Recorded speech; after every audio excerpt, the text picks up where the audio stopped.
Assalamualaikum teman-teman Lentera Mencekam, kembali lagi bersama saya. Di sini saya akan menceritakan cerita tentang kisah pesugihan rumah makan di Bandung. Aroma yang tak wajar. Bandung, 2003. Sebuah rumah makan sederhana di pinggiran kota perlahan mulai ramai dikunjungi orang. Letaknya agak tersembunyi di jalan kecil yang hanya bisa dilalui satu mobil, berdinding kayu tua, dan plangnya hanya bertuliskan RM Sederhana Bu Ranti dengan huruf pudar. Namun, meskipun tampak biasa, rumah makan itu mendadak jadi buah bibir. Pelanggannya datang dari berbagai kota. Bahkan, ada yang datang dari Jakarta hanya untuk mencicipi sambal khas Bu Ranti yang katanya tiada dua. Ranti, pemilik rumah makan itu, awalnya hanyalah janda biasa dengan satu anak laki-laki bernama Andra. Ia hidup pas-pasan, membuka warung kecil untuk bertahan hidup. Tapi entah bagaimana, sejak awal tahun itu, rumah makannya berubah drastis. Orang-orang mulai menyadari ada yang aneh. Setiap malam, dari belakang rumah makan itu tercium aroma amis yang menyengat, bercampur bau kemenyan yang pekat. Beberapa warga sekitar merasa mual, bahkan sakit kepala, tapi tetap, setiap siang dan malam rumah makan itu penuh sesak. Salah satu tetangga dekatnya, Mak Ina, pernah mencoba menyelidiki. Malam-malam ia mengintip dari sela pagar rumah makan dan melihat pemandangan yang membuatnya merinding. Bu Ranti duduk sendiri di dapur, menghadap tungku kosong yang menyala dengan api kebiruan.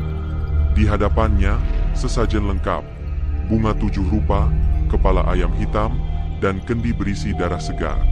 Mak Inah buru-buru pergi, tak ingin terlibat. Keesokan harinya, ia demam tinggi. Lidahnya membiru, dan mulutnya terus komat-kamit menyebut nama Ranti. 3 hari kemudian, ia meninggal dalam kondisi mengenaskan. Matanya membelalak seperti menyaksikan sesuatu yang sangat mengerikan. Desas-desus mulai menyebar. Tapi anehnya, tak ada yang berani menuduh langsung. Ranti makin sukses, makin kaya.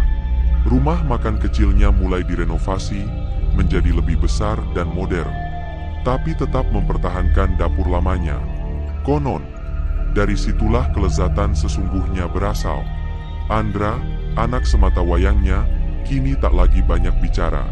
Matanya kosong, dan tubuhnya semakin kurus. Ia lebih sering mengurung diri di kamar atas rumah makan. Konon, tiap malam dari kamarnya terdengar suara tangisan lirih, lalu berubah menjadi tawa aneh yang dingin dan menggema. Orang-orang hanya bisa bergumam. Jangan tanya-tanya soal rumah makan itu. Kalau ingin makan, makan saja. Tapi jangan pernah tanya, dari mana asal rasanya. Tumbal pertama. 3 bulan setelah kematian Mak Ina, rumah makan Bu Ranti semakin meledak. Setiap hari penuh, bahkan pengunjung rela antre hingga 1 jam hanya untuk duduk. Para karyawan bekerja tanpa henti, namun mereka semua tampak murung, pucat, dan lelah. Tak sedikit yang tiba-tiba mengundurkan diri tanpa alasan. Salah satunya adalah Deden, tukang cuci piring yang baru bekerja 3 minggu. Sebelum menghilang, Deden sempat bercerita pada kekasihnya bahwa ia pernah melihat Bu Ranti tengah berbicara dengan sesuatu di dapur saat tengah malam. Ia bersumpah mendengar suara serak berat dari arah tungku tua itu, bukan suara manusia. Dia manggil Yang Mulia. Terus ngomong soal tumbal berikutnya, kata Deden, gemetar. Keesokan harinya, Deden tak pernah terlihat lagi. Beberapa karyawan bilang ia kabur karena takut, yang lain percaya ia jadi korban berikutnya. Tapi satu hal pasti, tempat cuci piring belakang rumah makan itu, sejak saat itu sering terdengar suara cekikikan kecil saat malam, seperti anak-anak, atau makhluk kecil yang senang melihat penderitaan. Sementara itu, Andra, anak Bu Ranti, semakin kacau. Ia seperti kehilangan jiwanya. Setiap malam berteriak histeris tanpa sebab, kadang menggigit tangannya sendiri hingga berdarah, dan tak pernah mau makan makanan dari rumah sendiri. Suatu malam, seorang pengantar bahan makanan bernama Kang Rudi datang lebih malam dari biasanya karena hujan deras. Ia mengetuk pintu belakang rumah makan dan tak sengaja mengintip ke dapur dari celah jendela yang terbuka. Apa yang ia lihat membuatnya muntah seketika. Di meja batu dapur tua itu, Bu Ranti sedang menyayat jari seorang anak kecil yang menangis dalam keadaan terikat. Darahnya diteteskan ke dalam panci besar berisi kaldu. Di belakangnya, berdiri sesosok tinggi besar, hitam legam, dengan kepala mirip kepala sapi, dan tanduk melengkung berasap. Kang Rudi lari sekuat tenaga. Tapi 2 hari kemudian, tubuhnya ditemukan di pinggir sungai Cikapundung. Matanya hilang, dan lidahnya tercabut. Polisi bilang itu kerjaan orang gila. Tapi warga sekitar tahu, dia melihat sesuatu yang tak seharusnya dilihat. Rumah makan Bu Ranti tetap buka seperti biasa. Tak ada yang bisa menghentikannya. Orang-orang makin ketagihan dengan rasa masakannya yang unik. Tapi tak ada yang tahu bahwa di balik rasa itu ada darah dan jiwa yang dikorbankan. Bu Ranti hanya tersenyum setiap malam di depan dapurnya sambil berbisik, "Satu tumbal lagi, Yang Mulia. Demi kejayaan." Perjanjian di Gunung Karumbi. 8 tahun sebelum rumah makan Bu Ranti terkenal, ia hanyalah janda muda miskin yang baru saja kehilangan suami karena kecelakaan. Anaknya, Andra, masih balita dan sering sakit-sakitan. Warung kecil miliknya sepi pembeli dan utang menumpuk. Hidupnya nyaris tamat, sampai suatu malam ia didatangi sosok misterius. Seseorang berkerudung hitam datang ke warungnya yang nyaris tutup, memesan makanan, lalu meninggalkan sebuah kertas lusuh berisi peta dan 1 kalimat. "Kalau ingin hidup makmur, datanglah ke tengah hutan Karumbi saat bulan mati." Awalnya Ranti mengabaikan, tapi saat Andra demam tinggi sampai kejang-kejang, ia kalap. Ia nekat mengikuti peta itu, menuju kawasan Gunung Karumbi yang angker dan jarang didatangi orang. Di tengah hutan, saat malam benar-benar gelap tanpa cahaya bulan, ia menemukan sebuah altar batu besar. Di sana sudah menunggu sosok tinggi besar, hitam pekat, bertanduk dan bermata merah menyala.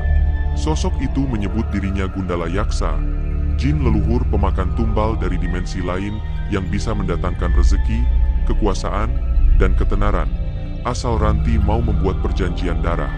Setiap 7 malam bulan mati, kau harus memberi 1 tumbal. Jika tidak, anakmu yang akan kuambil, ucap makhluk itu dengan suara yang membuat jantung Ranti seperti diremas. Ranti tak berpikir panjang. Ia meneteskan darahnya di atas batu, menandatangani perjanjian dengan luka dari jarinya sendiri. Sejak saat itu, hidupnya berubah. Pelanggannya mulai berdatangan. Makanan yang ia masak terasa lebih nikmat, bahkan hanya dengan bahan sederhana. Tapi tiap bulan, 1 korban harus ia persembahkan. Awalnya hewan, lalu beranjak ke manusia. Ranti mulai menargetkan orang-orang tak dikenal, pengemis, anak-anak jalanan. Ia membujuk mereka dengan makanan, lalu menghilang bersama mereka di balik dapurnya yang kini menjadi ruang ritual. Kembali ke masa sekarang, seorang jurnalis muda bernama Gina mulai curiga terhadap rumah makan Bu Ranti. Ia mendengar banyak laporan orang hilang dari sekitar lokasi rumah makan, semua dalam waktu berdekatan. Gina mulai menyelidiki dan menemukan bahwa semua korban terakhir diketahui terakhir kali terlihat makan di RM Bu Ranti. Gina memutuskan untuk datang ke sana, diam-diam membawa kamera kecil tersembunyi dan alat perekam suara. Malam itu, ia makan sendiri, memesan sambal andalan Bu Ranti, dan ketika suapan pertama masuk ke mulutnya, ia langsung merasa pusing. Kepalanya berat, pandangannya kabur. Ia merasa seperti masuk ke dalam lorong gelap yang menjerat pikirannya. Saat itulah ia mendengar bisikan dari dalam perutnya sendiri. Tumbal berikutnya telah datang. Dapur neraka. Gina terbangun dalam keadaan terikat di kursi kayu tua, kedua tangannya mati rasa, dan mulutnya dibekap kain. Ruangan itu gelap, lembab, dan bau amis begitu menyengat menusuk hidung. Di sudut ruangan, ada tungku besar yang menyala dengan api berwarna ungu kebiruan. Suara langkah kaki mendekat, dan muncullah Bu Ranti, mengenakan kain hitam panjang yang menutupi tubuhnya. Tatapannya kosong, senyumnya dingin. "Kamu cerdas, ya?" Sayang, terlalu penasaran. Gina berusaha berteriak, tapi suaranya tertahan. Bu Ranti mendekat, mengusap kepala Gina dengan lembut, seperti seorang ibu yang menidurkan anaknya. Dapur ini bukan sembarang dapur. Ini dapur terakhir bagi siapapun yang terlalu dekat dengan kebenaran. Lalu, Bu Ranti membuka tirai kain di belakang tungku, memperlihatkan sebuah lubang besar seperti sumur gelap dengan tangga menuju ke bawah. Dari dalamnya terdengar suara gemeretak tulang dan bisikan lirih penuh penderitaan. Itulah ruang ritual pesugihan, tempat tumbal disembelih dan dagingnya dimasak, dicampur dalam kaldu, sambal, bahkan rendang yang jadi andalan rumah makan itu. Gina gemetar. Air matanya jatuh. Namun, nasib baik berpihak padanya. Saat Bu Ranti bersiap menyayat lengan Gina untuk ritual, tiba-tiba Andra datang tergopoh-gopoh. Matanya merah, wajahnya pucat, tubuhnya menggigil. "Ibu, jangan dia. Aku gak kuat lagi." Aku terus dengar mereka. Suara-suara itu, mereka minta aku ikut. Bu Ranti menoleh marah, membentak, "Kamu tahu syaratnya. Kita gak bisa berhenti sekarang. Kalau tidak, dia akan ambil kamu." Namun saat itu juga, seluruh ruangan berguncang. Api dari tungku membesar, dan dari dalam lubang ritual, muncul bayangan besar dengan suara berat. Waktunya sudah tiba. Tumbal tidak dibayarkan. Ambil yang paling dekat. Tiba-tiba Andra berteriak sekuat tenaga, lalu tubuhnya melayang dan terseret ke dalam sumur ritual. Bu Ranti menjerit histeris, tapi tak mampu melawan kekuatan itu. Semua lampu padam. Gina pingsan. Keesokan paginya, rumah makan Bu Ranti tetap buka seperti biasa. Tapi ada yang aneh. Andra menghilang, dan para pelanggan mengaku rasa masakan Bu Ranti kini berbeda. Hambar, tak lagi memikat. Gina berhasil kabur dan melaporkan kejanggalan yang ia alami, namun tanpa bukti kuat, semua dianggap omong kosong. Apalagi, rumah makan itu tetap ramai. Tapi sejak itu, setiap malam, Bu Ranti mulai melihat bayangan Andra berdiri di pojok dapur, menatapnya dengan tatapan kosong dan tubuh berlumuran darah. Dan suara itu, kini tak hanya muncul dari lubang pesugihan, tapi juga dari dalam pikirannya. Satu tumbal belum cukup. Kamu tahu aturan mainnya. Sambal darah dan tangisan Andra. Rumah makan Bu Ranti tetap berjalan, tapi suasananya berubah. Pelanggan memang masih ramai, tapi tidak seperti dulu. Banyak yang mengeluh soal rasa makanan yang berbeda, meski tak tahu mengapa. Bu Ranti sendiri mulai berubah. Ia menjadi pendiam, jarang muncul di depan, dan lebih banyak mengurung diri di dapur tua. Lingkaran hitam di bawah matanya menghitam pekat. Rambutnya mulai memutih, dan setiap malam, ia berbicara sendiri. Kadang tertawa, kadang menangis. "Andra, kamu kan bukan tumbalnya. Ibu gak mau kamu yang diambil," bisiknya lirih sambil menatap tungku. Di tengah malam, suara tangisan anak kecil mulai terdengar dari ruang dapur. Para karyawan mendengarnya, tapi pura-pura tidak tahu. Mereka takut. Tak ada yang berani bertanya, apalagi masuk ke dapur belakang. Hingga suatu malam, salah satu pegawai baru bernama Eko, yang penasaran, nekat mengintip dapur dari celah pintu. Yang ia lihat akan menghantuinya seumur hidup. Bu Ranti berdiri di depan tungku, tubuhnya berlumur darah. Di tangannya ada pisau besar berwarna hitam. Di lantai, tergeletak tubuh seekor kambing hitam yang sudah dikuliti, dan darahnya diteteskan ke dalam cobek besar tempat sambal dibuat. Namun, Eko melihat lebih dari itu. Di belakang Bu Ranti, berdiri Andra, dalam wujud menyeramkan. Matanya bolong, tubuhnya penuh luka, dan tangannya menunjuk lurus ke arah Eko. Andra berbisik, "Dia yang berikutnya." Eko langsung kabur, tapi keesokan harinya tubuhnya ditemukan tergantung di pohon belakang rumah makan. Wajahnya pucat, lidah menjulur panjang, dan matanya terbuka lebar, seolah melihat sesuatu yang tak bisa dijelaskan. Polisi kembali tak menemukan bukti. Rumah makan tetap buka seperti biasa.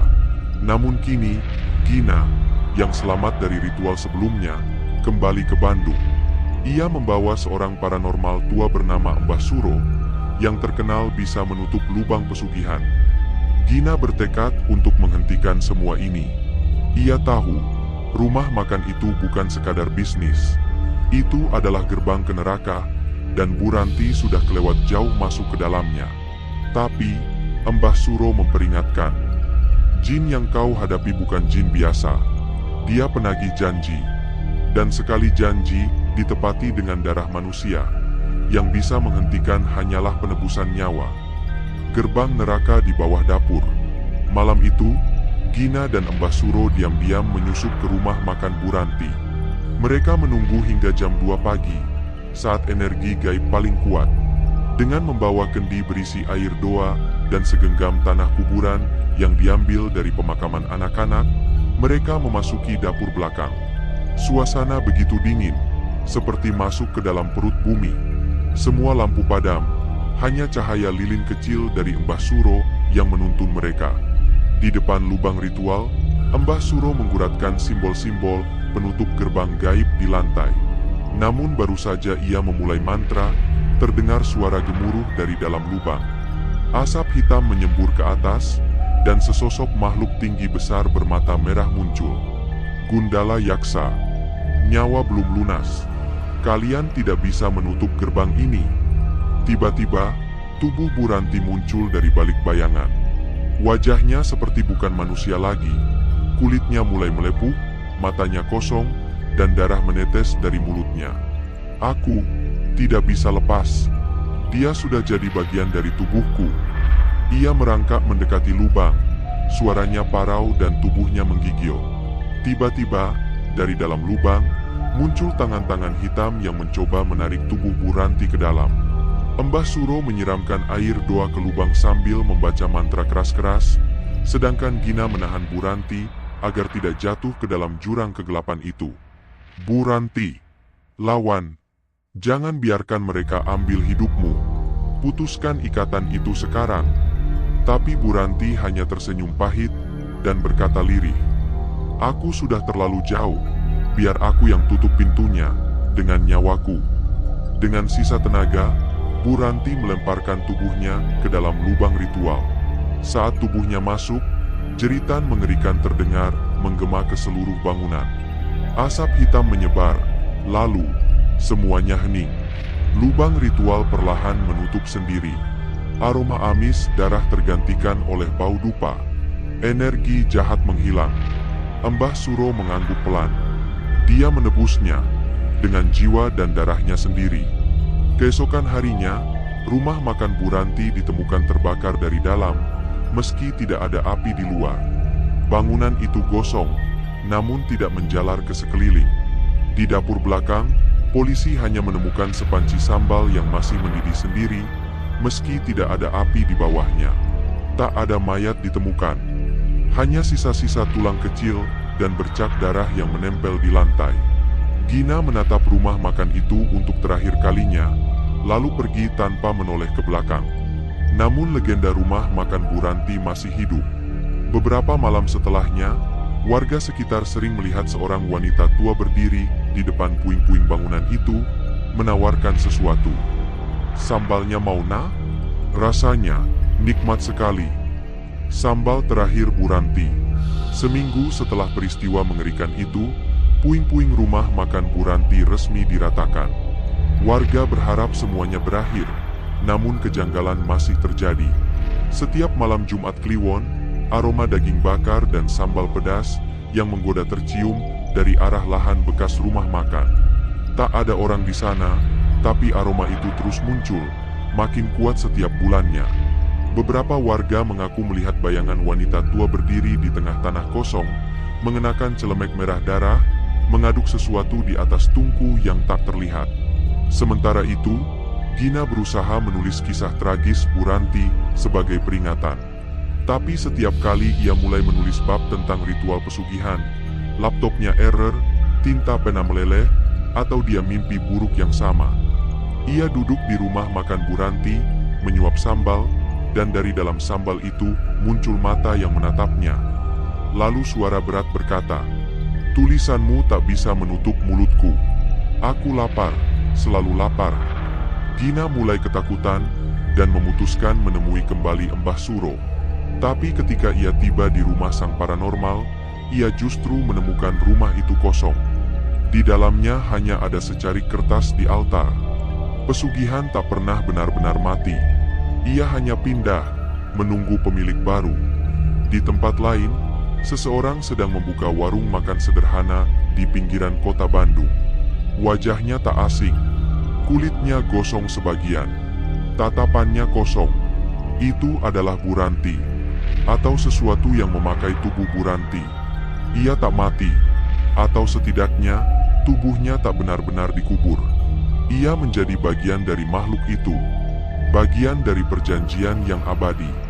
Kini, ia adalah pelayan abadi Gundala Yaksa, jin pemakan tumbal. Ia tersenyum menyambut pelanggan pertama malam itu, seorang supir truk lelah yang lapar. "Sambal spesial, Pak?